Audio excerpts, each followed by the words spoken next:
आज मैं बाहर हूँ, फिर भी सोचा कि प्रोग्राम कर लेते हैं। आज मैं बॉम्बे में हूँ, पर नेक्स्ट वीक भी बाहर हूँ, तो नेक्स्ट वीक प्रोग्राम नहीं हो पाएगा। इसलिए सोचा कि आज प्रोग्राम कर लेते हैं। तो योग सूत्र हम पढ़ते हैं, वही कंटिन्यू रखेंगे।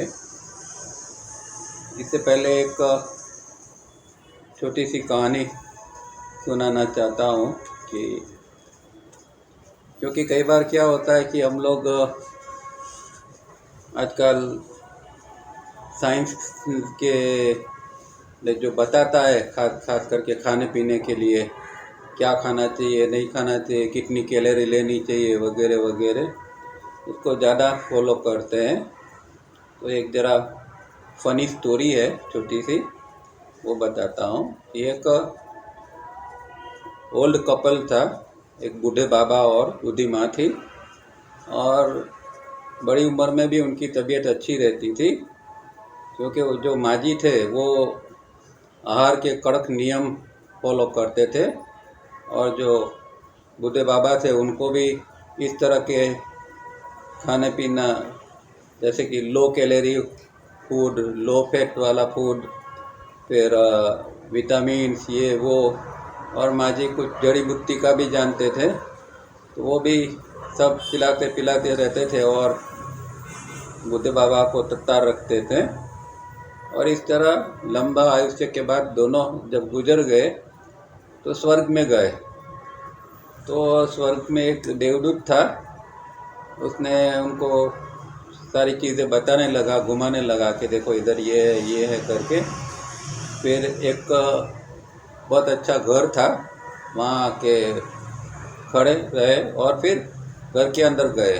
बहुत अच्छा घर था, प्राचीन टाइप का, वो शिल्प अंदर थे, राजाशाही फर्नीचर था, और एकदम बहुत बड़ा किचन था, उसमें लेटेस्ट इक्विपमेंट्स के साथ में, और इतने अच्छे अच्छे खाने पीने का बंदोबस्त सब था। बाथरूम इतना बड़ा था कि, और ऐसा प्राकृतिक बनाया था कि ऊपर से ही वाटरफॉल होता रहता था, मतलब इतना थोड़ा हाई फाई जैसा कहे, इस तरह का सब कुछ था। तो देखते देखते फिर वार्डरूम में देखे तो अच्छे अच्छे कपड़े थे, और उनको घूमने के लिए बाहर लिमोजिन कार भी खड़ी थी, ऐसा सब कुछ भव्य था। तो बुद्धे बाबा ने फिर धीरे से माँ जी को कहा कि तुम्हें ऐसा नहीं लगता है कि ये तुमने मुझे खिला पिला के, ये जो लास्ट 10 साल थे ना, मैं 10 साल जल्दी गुजर जाता तो जल्दी यहाँ आता, तो अपने यहाँ से तो यहाँ और अच्छा चीज़ है, तो तूने खिला पिला के मुझे 10 साल लंबा आयुष्य कर दिया, और मैं जल्दी मर नहीं पाया। तो अगर 10 साल जल्दी मर जाता तो मुझे यहाँ और अच्छा ये सब भुगतने का मिलता। तो एक खाली एक फनी स्टोरी है, पर कहने का मतलब ये है कि जीवन में कोई भी चीज़ का आग्रह नहीं रहना चाहिए कि ऐसा ऐसा ही फूड होना चाहिए, ऐसा ही। क्योंकि तावरिया जी क्या कहते थे कि आप क्या खाते हैं इसका महत्व नहीं है, आप कब खाते हैं इसका महत्व है। आप विटामिन खाओ, ये खाओ, वो खाओ, और वो एग्जाम्पल भी देते थे कि मजदूर लोग हैं, वो क्या खाते हैं, एकदम सादा आहार खाते हैं, फिर भी उनकी तंदुरुस्ती देखो। और हम विटामिनाइज फूड खाते हैं तो भी छोटा मोटा कुछ ना कुछ होता रहता है, क्योंकि हमारे अंदर से नकारात्मकता भी नहीं गई है। वो चाहे कुछ भी अच्छा खा लो, कुछ भी कर लो, पर नकारात्मकता के कारण जो है वो डिसीज़ कुछ ना कुछ आते रहते हैं। अब मजबूर है, उसको कोई खास इसकी ज़रूरियात भी बहुत कम होती है, और इसके कारण उसको कोई ज़्यादा टेंशन वगैरह होता नहीं है, छोटा मोटा हो सकता है, पर प्रमाण में वो हमारे से अच्छा हेल्दी रहता है, उसके अंदर नकारात्मकता बहुत कम होती है। तो उसके कारण जो है वो उसको डिसीज़ वगैरह नहीं होते हैं। तो ज़रूरी ये है कि आप क्या खा रहे हैं वो इतना महत्व का नहीं है, पर हमारी जो मेंटालिटी है, हमारी सोच है, वो क्या है, वो बहुत इम्पोर्टेंट है। तो ये बात हमें सोचनी चाहिए। और जो ठीक लगे, खाने पीने में जो हजम हो सकता है, इस तरह का खाना चाहिए। चलिए अब योग सूत्र के ऊपर फिर से आते हैं। लास्ट टाइम हमने 15 सूत्र देखा था। आज जो 16वां सूत्र है वो देखते हैं। पेज नंबर 240 के ऊपर है इंग्लिश बुक के अंदर। तो उसकी सूत्र की डेफिनेशन क्या है? The consummation of the non attachment result in an exact knowledge experience of the spiritual man when liberated from the qualities और गुनास। तो ये उसकी ये है डेफिनेशन। पर पहले संस्कृत में क्या है वो भी ज़रा देख लेते हैं। पीछे संस्कृत है तो 16 सूत्र के अंदर संस्कृत, क्योंकि ये जो है वो वैराग्य का सूत्र है। वैराग्य का लक्षण इसमें बताया जाता है। लास्ट टाइम भी 15 सूत्र भी वैराग्य का था, पर वो वशीकार वैराग्य की बात करते थे। इसमें पर वैराग्य की बात करते हैं। तो सूत्र क्या है? तत् परम पुरुष ख्याते गुण वैतृष्णस्यम। वैतृष्णस्यम ये इम्पोर्टेंट है, गुण वैतृष्णस्यम। तो वैराग्य कब आता है? कि जब पुरुष मतलब कि आत्मा जो है, इसको ताओरियाजी स्पिरिचुअल मैन कहते हैं। तो आत्मा का जब ज्ञान होता है या आत्मा का एक्सपीरियंस होता है, तब जो हमारे प्राकृतिक गुण है उसमें से तृष्णा का अभाव हो जाता है। वितृष्णा, तृष्णा है उसका विरुद्ध वितृष्णा। तो वितृष्णा हो जाता है, तृष्णा का अभाव हो जाता है, उसको परम वैराग्य कहा गया है। तो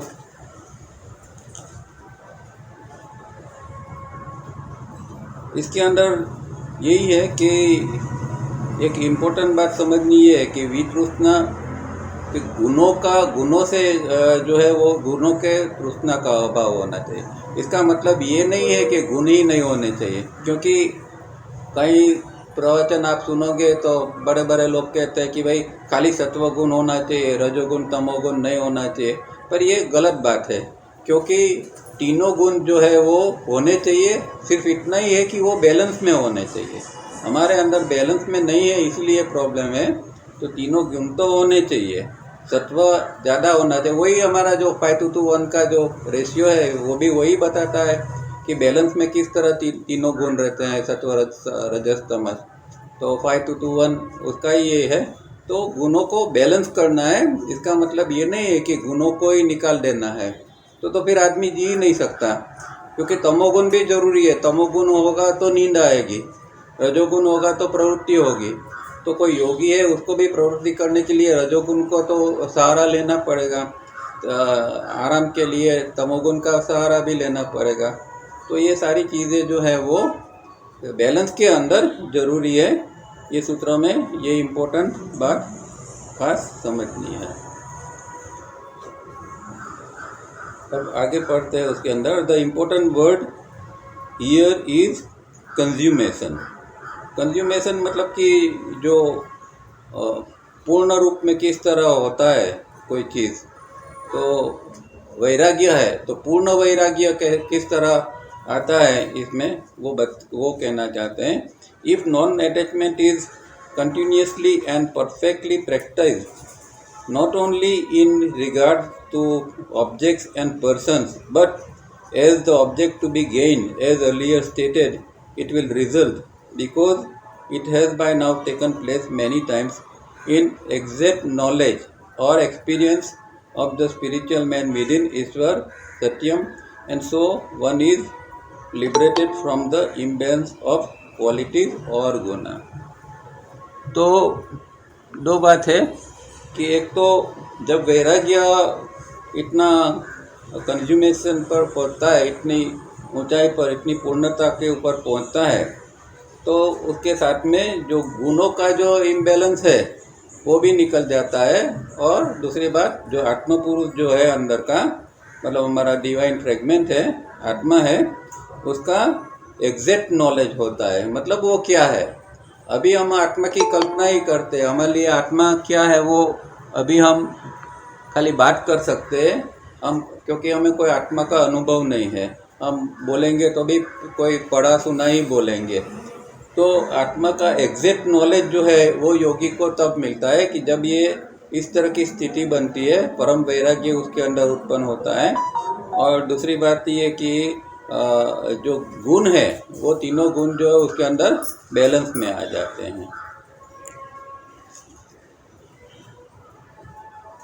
only when one can be free from one shadow is one free liberated from the gunas. अब ये बात बहुत इम्पोर्टेंट है और बहुत कम लोग जानते होंगे कि जो मुक्त पुरुष है उसका एक निशानी होती है, और ये शायद आपने कहीं देखा सुना नहीं होगा। तावरिया जी ने ये बात एक लेक्चर में भी कही है। यहाँ क्या कहते हैं कि अपना जो शैडो होता है, जब हम खड़े होते हैं धूप में, तो हमारा जो शैडो होता है, छाया होती है, वो छाया से जब हम मुक्त हो जाते हैं तब समझना है कि हम गुनों से मुक्त हो गए। अब ये तो कैसे पॉसिबल है? कोई व्यक्ति खड़ा रहेगा धूप में तो पीछे उसके छाया तो आएगी। पर मुझे याद है कि एक लेक्चर में किसी ने तावरिया जी को प्रश्न पूछा था, ऐसा ही कोई मोक्ष के या इस तरह का। तो उन्होंने बताया था कि देखो, तुम धूप में खड़े रहो और तुम्हारी छाया पीछे नहीं पड़नी चाहिए। मतलब कि जो किरण निकलते हैं वो तुम्हारे शरीर से आर पार निकल जाने चाहिए। तो धूप छाया तो तब बनेगी, शैडो तब बनेगा कि जब जो प्रकाश है वो रुक जाता है। अगर वो पेनिट्रेट होके आर पार निकल जाएगा तो छाया बनेगी ही नहीं। ये तो हम समझ सकते हैं। तो ये स्थिति बनती है कि योगी का शरीर इतना प्योर हो जाता है कि अगर प्रकाश आता है तो उसके आर पार चला जाता है, उसकी छाया नहीं बनती है।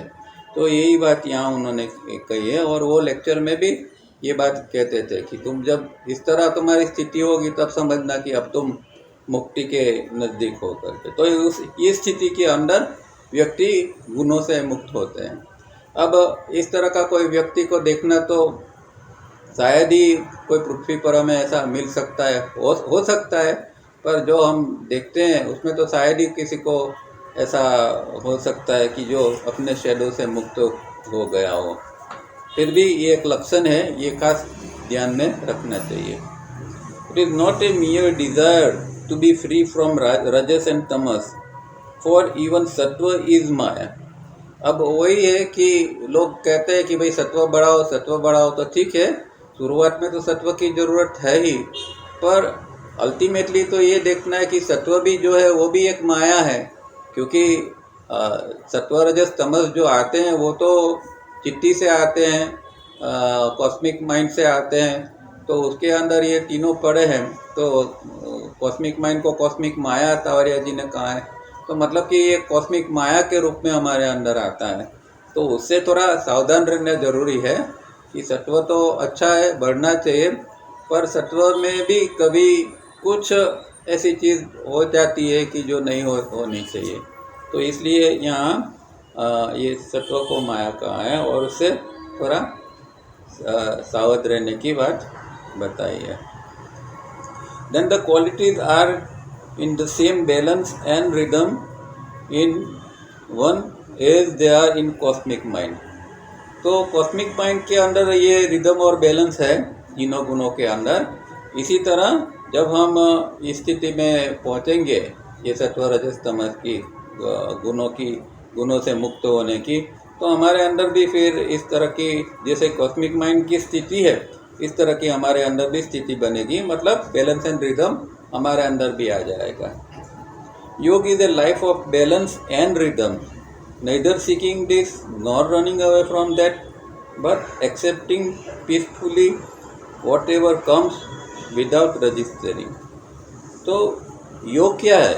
योग तो यही है कि जो जीवन में बैलेंस और रिदम आ जाए, हमारे तीनों गुणों जो है बैलेंस में आ जाए, जो हमारा श्वास से लेके विचार से लेके सारी चीज़ के अंदर रिदम आ जाए, हमारे विचार भी रिदमिक हो, श्वास रिदमिक हो और पूरा जीवन रिदमिक हो। तो इस तरह की स्थिति बन जाए, वो योग है। न कि कुछ प्राप्त करने के लिए भागना, किस चीज़ के पीछे भागना, या किसी चीज़ को छोड़ के भाग जाना, घर बार छोड़ के भाग जाना, तो ये दोनों चीज़ में योग नहीं है। योग जो है वो जो कुछ मिलता है, सामने जो आता है, उसको एक्सेप्ट करना, पीसफुली, शांति से उसको एक्सेप्ट करना, स्वीकार करना, वही योग का भाग है। वो हमारे जीवन है। मतलब ये कहते हैं कि जीवन में जो जो घटनाएं घटित होती है, चाहे वो अच्छी है या बुरी है, उसको हमें स्वीकार करना चाहिए, तो ही वो सच्चा योग कहलाएगा। नहीं तो कोई हमारी पसंदगी होगी कि इस तरह का चीज़ें हमें चाहिए और इस तरह की नहीं चाहिए, तो फिर इसका मतलब ये है कि हम योग के मार्ग के ऊपर नहीं है। तो योग का मतलब यही है कि लाइफ के अंदर बैलेंस और रिदम होना चाहिए। Normally we endeavor to lessen or mitigate tamas and rajas and increase sattva.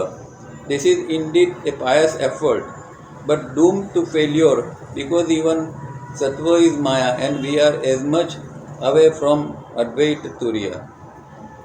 तो यही बात है जो पहले हमने कही थी कि भाई सत्व रजस तमस में बैलेंस ये करो, ये बराबर है, ठीक है, पर ऐसा नहीं कि सिर्फ सत्व को खाली बढ़ाने का प्रयत्न करो।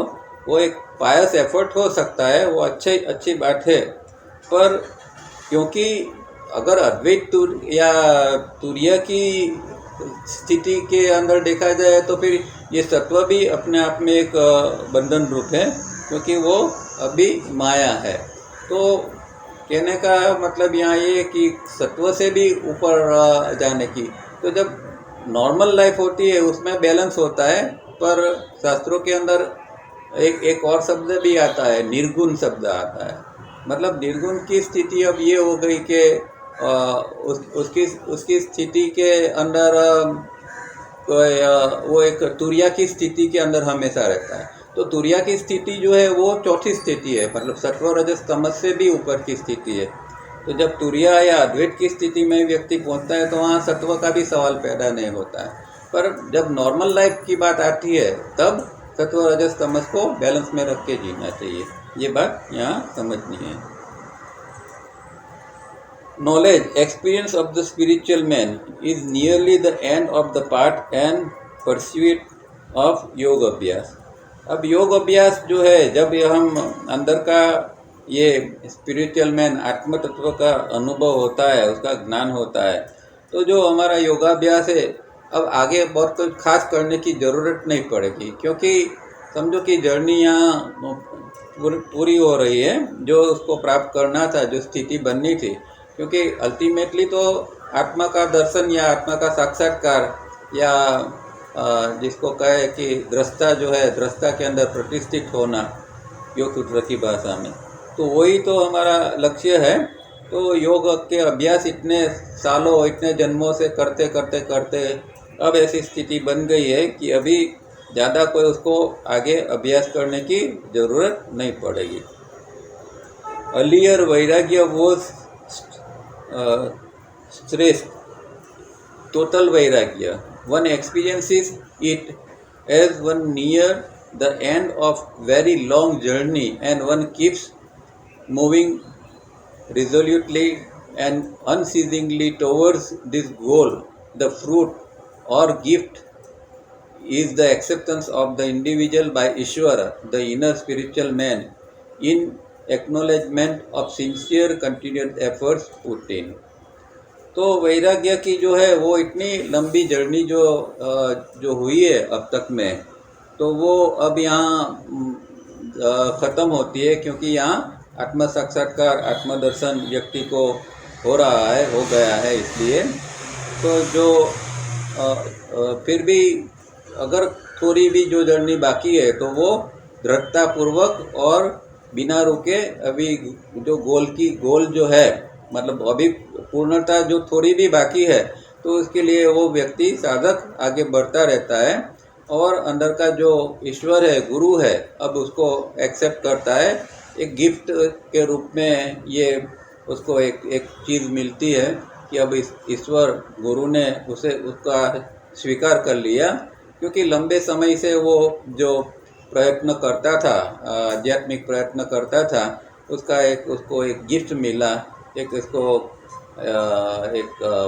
इसका फ़ायदा हुआ ये कि अंदर के ईश्वर ने उसका हाथ पकड़ लिया है, उसको एक्सेप्ट कर लिया है। ईश्वर then appears as the Gurudev the transcendental master. अब जो है वो इस स्थिति के अंदर ईश्वर उसका गुरु बन जाता है। मतलब कि यहाँ जर्नी ख़त्म नहीं हुई है, end of very long journey पर नियरेस्ट शब्द यूज़ किया है। मतलब कि अभी नज़दीक है, थोड़ी बाकी है, तो अभी गुरु उसका हाथ पकड़ता है और आगे की जर्नी जो है वो पूर्ण कराता है। ये 16वां सूत्र जो है उसका मतलब था। ठीक है, तो यहाँ ये सूत्र खत्म होता है। अब देखो यहाँ एक मज़े की बात कि महर्षि पतंजलि ने जो फर्स्ट उसका जो चैप्टर है समाधिपाद, उस तावरिया जी ने ये उनकी बुक 1 के अंदर 16 सूत्र ही लिया है। देखो अभी सूत्र आएगा वो डायरेक्ट 38 सूत्र आएगा, 30वां सूत्र आता है। तो ये सवाल पैदा होता है कि ऐसा क्यों तावरिया जी ने ये रीअरेंज कौन से बेस के ऊपर किया होगा कि ये 16 से बाकी के जो सूत्र है 30 तक के, तो 29 तक के, वो सब सारे छोड़ दिए और डायरेक्ट अभी 30वां सूत्र लिया। तो बात ये है कि तावरिया जी अलग दृष्टिकोण से देखते थे, उसकी लिंक देखते थे। इसीलिए उन्होंने कहा कि योग सूत्र का मतलब क्या है कि ये कनेक्टिंग है, एक सूत्र दूसरे सूत्र के साथ कनेक्टिंग है। और इस तरह अगर आप योग सूत्र का अभ्यास करोगे तो ही आप योग सूत्र को समझ पाओगे। ये पहले ही उन्होंने बता दिया है। तो ये 16वां सूत्र के कनेक्शन के अंदर 30वां सूत्र उनको लगता है, क्योंकि बीच में के सूत्र जो है वो आप ओरिजिनल देखोगे तो उसमें महर्षि फिर समाधि की कुछ बात करते हैं, सवित समाधि वगैरह। तो नए साधक के लिए समाधि की बात कोई ज़रूरी है ही नहीं इसमें, इसलिए उन्होंने ये सारे बीच में के सूत्र जो है वो काट दिए है, वो दूसरी जगह पर लिए है। ऐसा नहीं कि नहीं है, ये बुक में है, पर दूसरी जगह पर डाले हुए हैं। यहाँ सीधा जो है वो 30वां सूत्र जो है, क्योंकि ये 30वां सूत्र बहुत इम्पोर्टेंट है, वो ऑब्स्टिकल्स का है। ऑब्स्टिकल्स माने अंतराय। अब साधक को पहले तो ये जानना पड़ता है या जानना चाहिए कि भाई कौन से ऐसे चीज़ है कि ये मेरे अंदर या ओवरऑल कौन सी ऐसी चीज़ है जो हमें साधना से रोक सकती है। और हर एक व्यक्ति के अंदर यहाँ 9 प्रकार के ये दिए हुए हैं, तो इसमें से कुछ न कुछ हर एक व्यक्ति को छोटा मोटा लागू होता है, तो वो उसके ऊपर काम करने की खास ज़रूरत होती है। इसीलिए ये 30वां सूत्र जो है वो यहाँ तावरिया जी ने ले लिया है। तो 30वां सूत्र क्या है, वो अंतराय है 9 प्रकार के, उसकी बात करते हैं। The obstacles to soul cognition are bodily disability, mental inertia, wrong questioning, carelessness, laziness, lack of dispassion, erroneous perception, inability to achieve concentration, and failure to hold the meditative attitude, one-pointedness when achieved. तो आत्मदर्शन, cognition, वो soul cognition, मतलब जो आत्मा की जो ज्ञान है, आत्मा की का दर्शन है, उसके लिए क्या क्या अंतराय है, तो उसके लिए ये यहाँ 9 प्रकार के बताते हैं। तो पहला क्या है, डिसेबिलिटी, मतलब कि व्याधि। संस्कृत में देखेंगे तो क्या है, व्याधि, स्त्यान, संशय, प्रमाद, आलस्य, अविरति, भ्रांति दर्शन, अलब्ध भूमिकत्व, अनविस्तृतत्वानि, चित्त विक्षेप ते अंतराया। तो इस प्रकार 9 प्रकार के अंतराय बताया है। उसमें पहला है व्याधि, इसलिए यहाँ कहा है बॉडीली डिसेबिलिटी, वो व्याधि के लिए है। दूसरा जो है स्टैन को उन्होंने मेंटल इनर्शिया बताया है, फिर आगे डिटेल में वो समझाएंगे। तो स्टैन मतलब मेंटल इनर्शिया। फिर किसी का म्यूट नहीं है, किसी का संशय, इसके लिए रॉन्ग क्वेश्चनिंग बताया है। फिर है केयरलेसनेस मतलब प्रमाद, लेजीनेस मतलब आलस्य, लैक ऑफ डिस्पेशन मतलब अविरति, एरोनियस परसेप्शन मतलब भ्रांति दर्शन, इनएबिलिटी टू अचीव कंसंट्रेशन इसको अलब्ध भूमिकत्व कहते हैं, and failure to hold meditative attitude और अनअवस्थित तत्व। तो ये इतनी चीज़ जो है वो ये इसके अंदर 9 अंतरायों में आती है। और हमें भी ये देखना है कि ये 9 अंतराय में से कौन सा अंतराय हमारे अंदर है। आलस है, प्रमाद है, डाउट ज़्यादा, कई लोगों का स्वभाव बहुत डाउट, आध्यात्म में भी कुछ भी बात करते हैं कहते हैं तो तुरंत डाउट करेंगे, नहीं ऐसा कैसे हो सकता है। और व्याधि जो है वो तो एक कॉमन चीज़ है, पर कई लोगों को ज़रा आगे पीछे भी होता है, ज़्यादा भी होता है, तो ये देखना चाहिए। और फिर आगे की थोड़ा ऊपर की भी जो लोग एडवांस है उनके अंदर भ्रांति दर्शन होता है, मतलब कि कोई जो स्थिति में नहीं है वो स्थिति उनको लगता है जैसे मैंने तो आत्म साक्षात्कार कर लिया, मैं तो ये प्रत्याहार की भूमिका में हूँ, मैं तो ये भूमिका में हूँ। इस तरह कई लोगों को ऐसे भ्रमना भी होती है, वो भ्रांति दर्शन है। और जो भूमिका कभी किसी की बनती है तो उसके पर भी स्थिर वो नहीं रह सकता है, वो भी एक मर्यादा है, ऑब्स्टिकल है। अब डिस्क्रिप्शन में क्या कहते हैं वो पढ़ते हैं।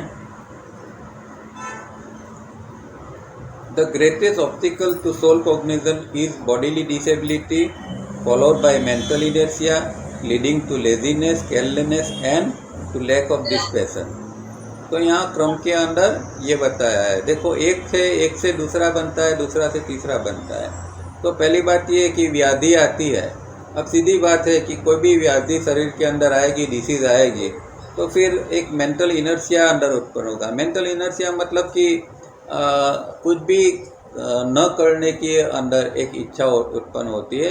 ये एक प्रकार की, इसको हम बेहोशी भी कह सकते हैं। मेंटल मानसिक बेहोशी है जिसमें व्यक्ति कुछ समझता है फिर भी कुछ भी करना नहीं चाहता है। तो कभी कभी हमारी ये स्थिति बनती है कि अगर शरीर बिगड़ जाता है, मानो कि बुखार आ गया, कुछ अच्छा नहीं लग रहा है, तो ऐसा अंदर से होता है कि चलो आज छोड़ दो, आज कुछ प्रैक्टिस नहीं करते हैं। तो ये ऑब्स्टिकल हो गया। ये डिसीज़ के कारण अगर हमारी प्रैक्टिस बिगड़ती है तो वो अच्छी बात नहीं है। तो इसलिए इसको यहाँ अंतराय में डाला है कि पहली बात तो ये है कि व्याधि होना ही नहीं चाहिए। शरीर इतना स्वस्थ होना चाहिए कि हमारी प्रैक्टिस में कभी भी कोई रुकावट नहीं आए। कम से कम व्याधि के कारण, डिसीज़ के कारण तो रुकावट आनी ही नहीं चाहिए, क्योंकि ये बॉडीली डिसेबिलिटी होगी तो फिर मेंटल इनर्शिया आ ही जाएगा कि भाई नहीं करना है, छोड़ो करके। और फिर उसके साथ में डाउट क्रिएट होंगे, रॉन्ग क्वेश्चनिंग कि भाई ये करने से क्या फ़ायदा, इतने सालों से तो करते आए हैं, किसी के अंदर ऐसा कोई फ़ायदा तो देखा नहीं है, लोग सालों से करते हैं पर ऐसे कि वैसे ही है। इस तरह के अनेक, क्योंकि ये तो है तो दिमाग हमारा, जब नेगेटिव बनता है तो नहीं सोचने का भी सोचने लगता है। तो इस तरह का रॉन्ग क्वेश्चनिंग अंदर चालू हो जाता है। फिर लेजीनेस और केयरलेसनेस साथ में आ जाते हैं, और आलस और प्रमाद आ जाते हैं। जो आलस है वो शरीर के अंदर होते हैं कि और उसका सीधा संबंध खाने पीने से है। अगर व्यक्ति खाने पीने के अंदर बैलेंस नहीं है तो उसके अंदर आलस आ ही जाएगा। जितना व्यक्ति ज़्यादा खाती है, रात को खाती है, देर से खाती है, दिन में बार बार खाती है, उन लोगों के शरीर के अंदर आलस बहुत रहती है। तो साधना तो दूर की बात है, पर संसार के कामकाज भी वो ठीक नहीं कर सकते हैं। उसको कोई संसार का काम सौंपा है तो 4 काम सौंपा है, उसमें से 2 काम करेगा, 2 काम नहीं करेगा, क्योंकि इसके अंदर आलस पड़ी है। तो आलस संसारिक कामों में भी एक रुकावट है और साधना में तो बिल्कुल रुकावट है। तो आलस और प्रमाद इन दोनों से भी मुक्त होना चाहिए, क्योंकि ये होगा तो फिर लैक ऑफ डिस्पेशन होगा, मतलब कि वैराग्य का अभाव होगा। तो वैराग्य मतलब यहाँ की जो प्रैक्टिस के लिए जो हमें जो एक अंदर सिंसियरिटी होनी चाहिए, वो सिंसियरिटी नहीं रहेगी और फिर आगे साधना नहीं हो पाएगी। तो इस तरह ये चीज़ें ऑब्स्टिकल के रूप में बनी रहती है। Erroneous or wrong questioning arises from avidya and also from lack of application, from only trying to get an intellectual grasp in place of working hard and experiencing. तो ये फिर बनेगा कि व्यक्ति के अंदर संशय पैदा होता है, डाउट पैदा होता है, और उसका कारण ये है कि उसके अंदर अविद्या पड़ी है, उसको सही नॉलेज नहीं है, न अध्यात्म का नॉलेज है, न साधना का, न प्रक्रिया का नॉलेज है। इसके कारण उसके अंदर डाउट क्रिएट होते हैं। और कई लोगों की मेंटालिटी ऐसी होती है कि डाउट करते रहते हैं, जरूर हो ना हो फिर भी। तो और दूसरा एक कारण ये है कि लैक ऑफ एप्लीकेशन है, मतलब कि वो कोई प्रयोग करते नहीं है, खाली बौद्धिक चर्चा क्रिया करते रहते हैं, कुछ पढ़ते हैं, उसमें से बौद्धिक कुछ तात्पर्य निकलते हैं। जैसे कि कई लोग कहते हैं ना कि भाई ये प्रैक्टिस नहीं करनी चाहिए, क्योंकि प्रैक्टिस करोगे तो मैकेनिकल हो जाओगे। तो कहीं से पढ़ लिया और इंटेलेक्चुअली उसको पकड़ लिया, पर वो खुद नहीं करेगा, वो करके नहीं देखेगा। अगर वो करता है और फिर वो कहता है कि हाँ इससे भाई मैकेनिकल बन जाते हैं, तो अलग बात है। उसने पढ़ लिया और फिर सब जगह पर बोलते रहता है। तो ऐसे बहुत सारे लोग होते हैं जिनको कुछ अध्यात्म में आगे करना नहीं है, खाली फिलोसॉफी करनी है। ऐसे लोग बहुत सारे होते हैं और वो इस तरह की बातें करते रहते हैं। तो उसका मतलब नहीं है, कम से कम उसको एप्लीकेशन में लाना चाहिए, उसका प्रयोग करना चाहिए, उसको देखना चाहिए कि भाई ऐसा करने से सच में होता है कि नहीं। तो फिर डाउट नहीं रहेगा, वरना तो फिर डाउट करते रहेंगे, और डाउट करोगे तो फिर साधना कभी भी आगे हो नहीं पाएगी। There are situations that cannot be explained in words. It would be like explaining color to a person born blind. तो अध्यात्म ऐसी जगह, ऐसी चीज़ है कि जिसमें हमें खुद को ही अनुभव करना ही पड़ता है अनिवार्य रूप से। वो ऐसा नहीं है कि उसको, अब देखो समाधि की बात है या आत्मा की बात है, आत्मा की कोई क्या बात करेगा, उसको वर्ड में कैसे डाला जाएगा। तो वो जिसने वो साक्षात्कार किया है वो भी थोड़ी बहुत कुछ एक थोड़ी समझ के लिए बताएगा कुछ छोटा मोटा, पर वो खुद भी कुछ बता नहीं सकता क्योंकि उसके लिए वर्ड ही नहीं है। अब आत्मा का जो वो दर्शन करेगा उसके लिए कोई लैंग्वेज कोई बनी ही नहीं, लैंग्वेज के अंदर कोई शब्द ही ऐसे नहीं है कि जो आत्मा की स्थिति की बात, अंदर की जो अनुभव की बात कर सके। तो ये एक प्रॉब्लम है। और ये अगर ये अनुभव नहीं करते हैं तो फिर डाउट आएंगे ही। तो इसलिए अनुभव करना चाहिए, और उसका यहाँ वर्ड में हर चीज़ बताई नहीं जाती है। वो तो जैसे अंधे आदमी को कलर के बारे में बात करते हैं तो वो बेचारा क्या समझेगा। इस तरह अगर कोई गहरे अनुभव है उसकी बात करेंगे कोई, तो वो कोई काम का नहीं है। All this combined in the inability to achieve dharana. तो जब ये सारे अंतराय जो है, नौ प्रकार के ऑब्स्टिकल जो है, वो जब कंबाइन होते हैं, वो जब इकट्ठे होते हैं, तो धारणा की स्थिति पर हमें पहुंचना है, वहाँ हम पहुंच नहीं सकते हैं, वहाँ हम अक्षम हो जाते हैं पहुंचने के लिए। It so happens that though धारणा is achieved after much efforts, the cosmic mind, that is cosmic माया, lures the man again, and it results in failure to sustain dharana. तो यहाँ जो एक अंतराय बताया है आगे लास्ट में कि अलब्ध भूमिकत्व और अनवस्थित तत्वानी। तो ये इसकी यहाँ बात है कि अगर मानो कि किसी ने प्रयत्न करते करते धारणा की स्थिति के ऊपर कोई पहुँच भी गया, पर फिर भी ये कॉस्मिक माया का खेल ऐसा है कि उसको फिर से ललचाएगा और उसको नीचे पाड़ेगा। और धारणा की स्थिति को मेंटेन नहीं कर पाएगा। इसी को ये अनअवस्थित तत्व जो जो उच्च भूमि चित्त की जो उच्च भूमिका है उसकी उसके अंदर स्थिरता में रहने का जो है उसका अभाव जो है वो स्थिति को यहाँ ये शब्द का यहाँ वर्णन उन्होंने किया है। Non-stop 3SRB is a great protective force, but when cosmic Maya assails one, even Vishwamitra fails. And to achieve meditative attitude at this early stage is not possible when one fails even at the stage of dharana. तो 3SRB तो एक बहुत बड़ा साधन है, उससे बहुत बड़ा प्रोटेक्शन तो मिलता है और साधक आगे जाता है। फिर भी कॉस्मिक माया का प्रभाव ज़बरदस्त होता है। कई बार साधक जो ऋषि की कक्षा का है इतना आगे बढ़ गया है कि जिसको ऋषि कह सकते हैं, ऐसी स्थिति का साधक है, फिर भी उसको भी कॉस्मिक माया कभी नीचे गिरा देती है। और हमारे शास्त्रों में विश्वामित्र का एक रूपक के रूप में एक एग्जाम्पल बताया गया है।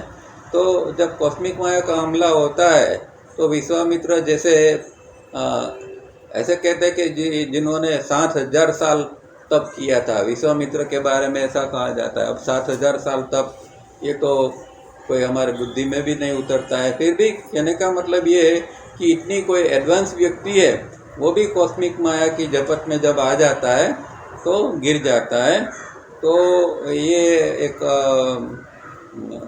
ये भी एक सबसे बड़ा एक अंतराय ऑब्स्टिकल है। तो ये एडवांस साधकों के लिए बात है कि जो लोग इतने पहुँचते हैं उनके लिए भी एक स्थिति जो है वो उत्पन्न जब ऐसी स्थिति बन जाती है तो उनको भी थोड़ा नीचे आ जाना पड़ता है और फिर से वो जाग जाते हैं और फिर से प्रयत्न करके आगे बढ़ते हैं। और इसीलिए मेडिटेटिव एटीट्यूड जो है, अब धारणा की स्थिति नहीं बनी है तो इससे आगे मेडिटेटिव एटीट्यूड बनता है कि जिसके अंदर ध्यान की स्थिति रहती है और ध्यान लगभग ऑलमोस्ट निरंतर चलता रहता है। एटीट्यूड बन जाता है ध्यान का, मतलब कि ध्यान अब टूटता नहीं है। वो व्यक्ति कुछ भी करती है, खाती है, पीती है, बात करती है, पर अंदर से उसकी ध्यान की स्थिति एक निरंतर रहती है, उसको मेडिटेटिव एटीट्यूड कहते हैं। तो मेडिटेटिव एटीट्यूड तो यहाँ पॉसिबल ही नहीं होता है क्योंकि वो धारणा के ऊपर ही अभी स्थिर नहीं हो सका है। तो इस तरह ये ऑब्स्टिकल्स सामान्य व्यक्ति से लेके बड़े बड़े ऋषि मुनि तक ऑब्स्टिकल्स इस तरह फैले हुए हैं और सबको कुछ न कुछ अंतराय पकड़ लेता है और तो साधना में डिस्टर्ब कर सकता है। फिर आगे कहते हैं disease is the disturbance in rhythm and balance of the body brain system. तो ये तो हम समझते हैं कि जब भी डिसीज आता है, रोग आता है, तो बॉडी ब्रेन सिस्टम है उसके अंदर वो जो हमारा अगर रिदम और बैलेंस है भी उसको भी वो बिगाड़ देगा। तो ये बहुत ज़रूरी है कि रिदम और बैलेंस आ गए उसके बाद में भी डिसीज नहीं आना चाहिए, नहीं तो फिर से वो रिदम और बैलेंस को बिगाड़ देगा बॉडी ब्रेन सिस्टम की। It is first experience in the brain and then passed on to the body. The obstacles stated here arise from constant harmful thoughts. They in turn lead to or are the direct cause of disturbed breathing which then becomes irregular. तो पहली बात तो ये है कि ये जो चीज़ जो है वो शुरू कहाँ होती है, दिमाग में होती है, और वो क्या है, नकारात्मकता। तो जब नकारात्मकता अंदर बॉडी ब्रेन सिस्टम के अंदर या दिमाग के अंदर आ जाती है या माइंड के अंदर आ जाती है तो उसका परिणाम जो है वो बॉडी के ऊपर डिसीज के रूप में आता है। तो समझना ये है कि डिसीज जो आया फिजिकली वो फिजिकल डिसीज नहीं है, वो गड़बड़ी है, कुछ दिमाग के अंदर जो गड़बड़ी चल रही है उसका परिणाम शरीर के अंदर रोग के रूप में आ रहा है। तो ये एक बात यहाँ एक ध्यान में रखनी है। तो वो हार्मफुल थॉट जो है, जो नकारात्मक विचार अंदर चल रहे हैं, तो पहले तो उससे मुक्त होना खास ज़रूरी है, नहीं तो फिर बॉडी में डिसीज आते रहते हैं। They in turn lead to or are the direct cause of disturb breathing. अब इसके बाद में क्या होता है कि ब्रीदिंग हमारा जो है वो डिस्टर्ब हो जाता है और इरेग्युलर हो जाता है। तो डिसीज़ जो है वो आता है तो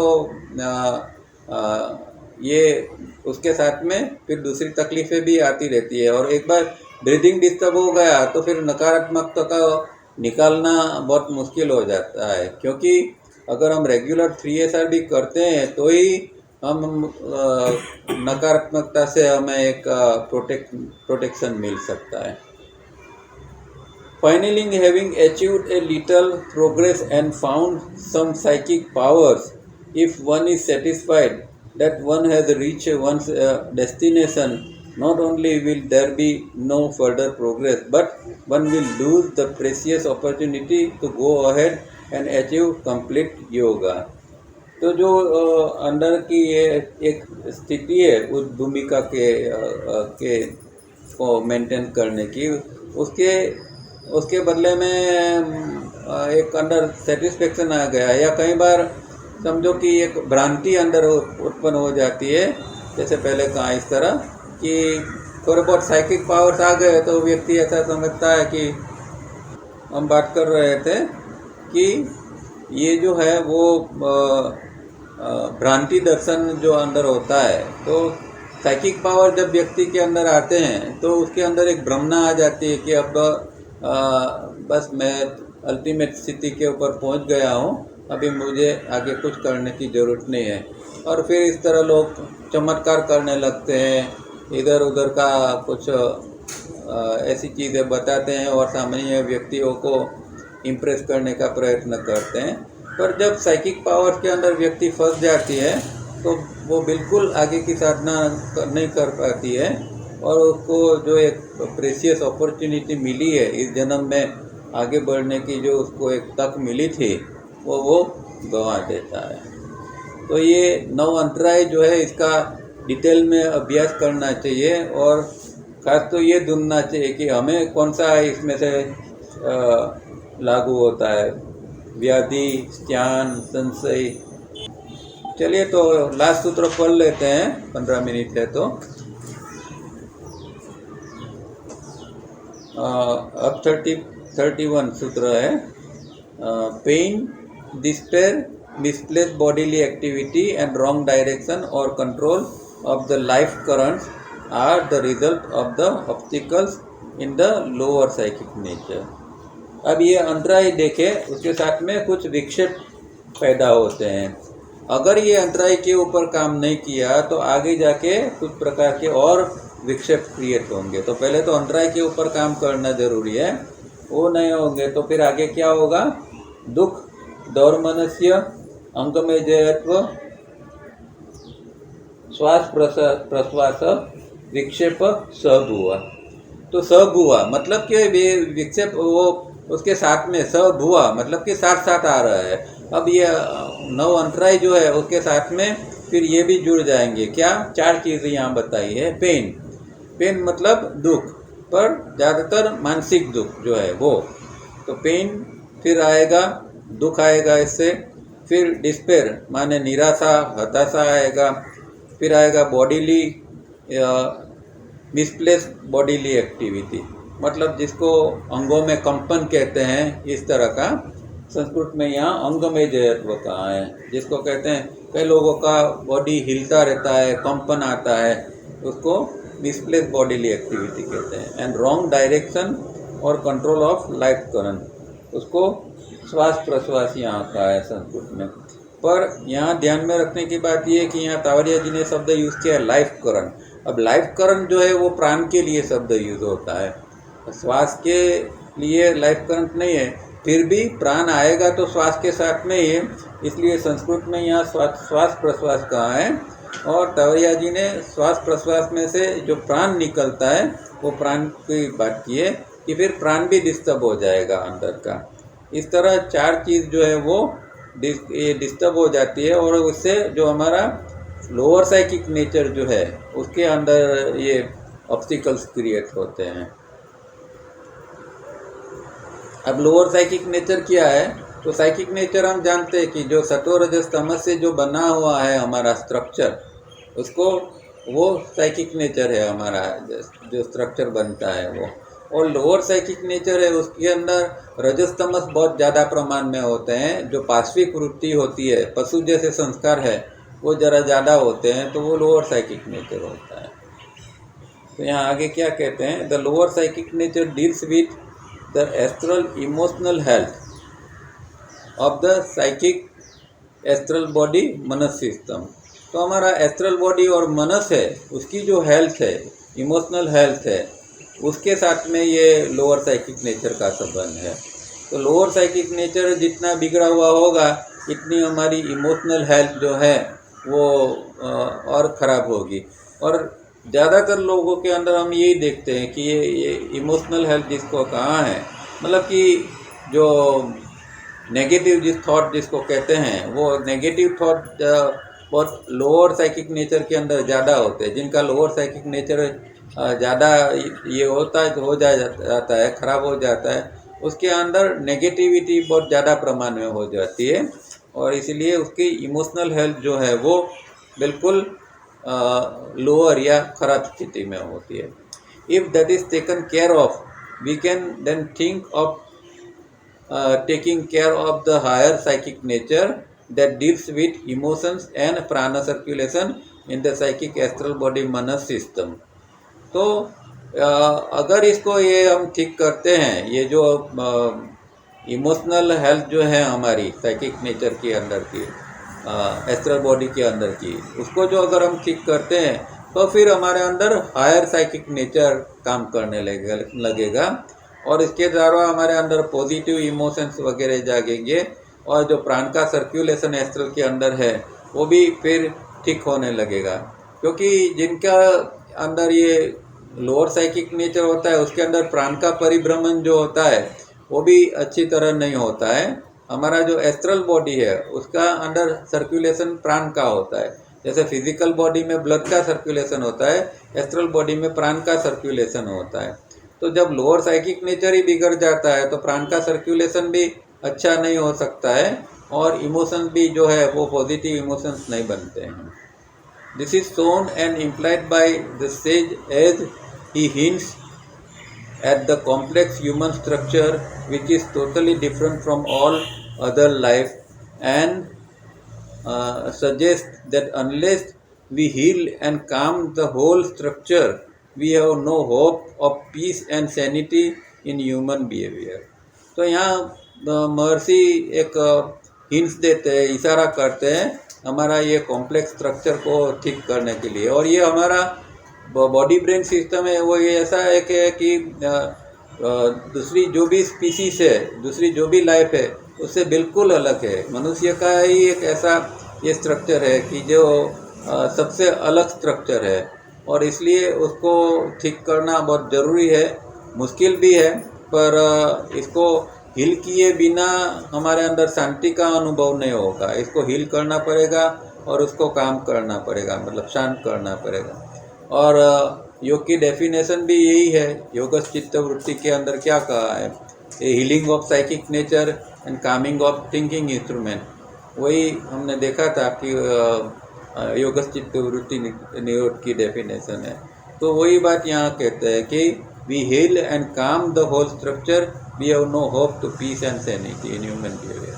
तो ये फिर शांति या स्वस्थ बुद्धि या प्रज्ञा हमारे अंदर कभी भी नहीं बन सकती है जब तक हमारा ये स्ट्रक्चर को हम इस तरह हील नहीं करते हैं, और जब तक उसको हम शांत स्वस्थ नहीं करते हैं, तब तक ये चीज़ होनी संभव नहीं है। All philosophies, morals, religions and diverse efforts of science are of no avail।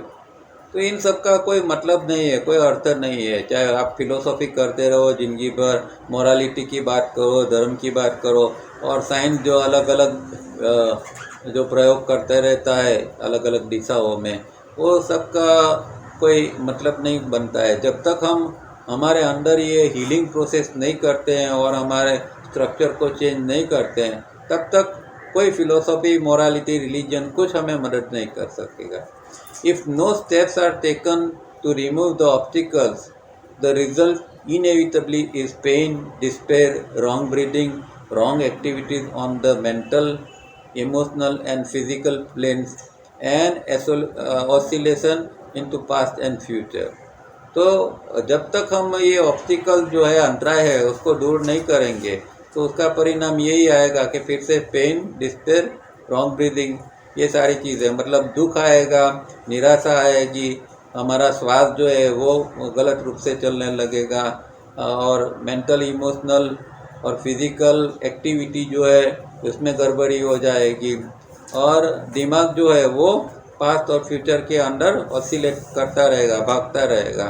तो इस तरह की स्थिति बनेगी। तो इसलिए ये बहुत इम्पोर्टेंट है कि हमें ऑब्स्टिकल्स के ऊपर खास काम करना चाहिए। हम कभी भी गंभीरता से ऑब्स्टिकल को लेते नहीं हैं, पर ये जो पहले 9 ऑब्स्टिकल बताए हैं उसके ऊपर खास ध्यान देना है, ताकि ये 4 ऑब्स्टिकल हमारे अंदर जन्म ही न ले। This can only disturb and ruin our psychic health.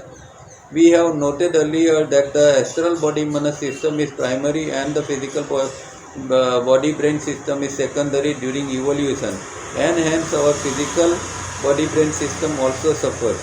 Biologically, we human beings are self-evolving and so have to bring about our own inner evolution by our own ceaseless efforts, keeping in mind constantly that cosmic mind is cosmic Maya. The practice as given will prepare the ground of spiritual harvest. तो psychic health के लिए ये बहुत ज़रूरी है कि ये अंतराय जो है और उसके साथ में ये 4 विक्षेप है, ये बिल्कुल चीज़ें नहीं होनी चाहिए, तब हमारी साइकिक हेल्थ बन सकती है। और ये भी हम जानते हैं, इतने समय से पढ़ते हैं तो कि भाई फिज़िकल बॉडी ब्रेन सिस्टम जो है वो हमारा सेकेंडरी है, और एस्ट्रल बॉडी मन सिस्टम है वो प्राइमरी है। मतलब कि जब अब इवोल्यूशन में अब ऊपर जाते हैं तो प्रमुख जो है वो, या जिसके ऊपर सबसे पहले असर आती है, वो असर साइकिक लेवल पर या एस्ट्रल बॉडी मनस के ऊपर आती है, और फिर जो दूसरी इफ़ेक्ट आती है वो फिज़िकल लेवल के ऊपर आती है। इसलिए प्राइमरी जो है वो एस्ट्रल बॉडी मनस सिस्टम है, और सेकेंडरी है वो फिज़िकल बॉडी ब्रेन सिस्टम। और दूसरी बात ये है कि बायोलॉजिकली हमको सेल्फ इवॉल्व बनना पड़ता है, मतलब स्वतः उत्क्रांत होना पड़ता है। तो धीरे धीरे करके हम अगर एफर्ट्स करते जाएंगे तो इस तरह का हमारा इवोल्यूशन होता जाएगा। फिर भी ये बात तो हमें हमेशा ध्यान में रखनी पड़ेगी कि कॉस्मिक माया, जो कॉस्मिक माइंड है, वही कॉस्मिक माया है। मतलब कि प्रोग्रेस करते करते ये बात बिल्कुल मिस होनी नहीं चाहिए कि चाहे कितना भी प्रोग्रेस कर ले, पर अगर कहीं पर भी चूक होगी तो फिर से हम नीचे आ जाएंगे और फिर से बहुत नीचे से शुरुआत करनी पड़ेगी। तो कॉस्मिक माइंड, कॉस्मिक माया का कंसेप्ट हमेशा रहना चाहिए। दूसरी तरह देखें तो ऐसे भी कह सकते हैं कि भाई हम जीवन जीते हैं तो रोजाना जो घटना घटती है उसके प्रति भी हमारा ध्यान कॉस्मिक माइंड, माया के रूप में ही होना चाहिए कि देखो ये माया के रूप में ये चीज़ हमारे सामने आई है, ये घटना जो गति है वो कॉस्मिक माया से लेकर गति है, और वो घटना के अंदर हम फंस नहीं जाए उसका हम ध्यान रखें। तो अद्वैत के रूप में अगर हम देखना चाहें तो उसको इस तरह देख सकते हैं कि जीवन की घटनाएं हैं वो कॉस्मिक माया से ही आती है, और हम उसमें फंस न जाए, इसमें हम रिदम और बैलेंस मेंटेन करके इसको जी लें तो फिर वो योग कहलाएगा, और इसके अंदर फिर हमारा जो इवोल्यूशन है वो धीरे धीरे फिर होता रहेगा। और इस तरह हम प्रिपेयर करेंगे ग्राउंड को, तो फिर हमें जो है वो आध्यात्मिक पाक जो है, आध्यात्मिक का जो फल जो है वो हम प्राप्त कर पाएंगे। तो ये 31 सूत्र के अंदर ये बात कही है। तो कुल मिला के 9 और ये 4 दूसरे वीक से पे ये सबके ऊपर ध्यान देना चाहिए और जो जो हमें इसमें से जो लागू होते हैं उसके ऊपर साधक को खास काम करना चाहिए। यहाँ रुकते हैं।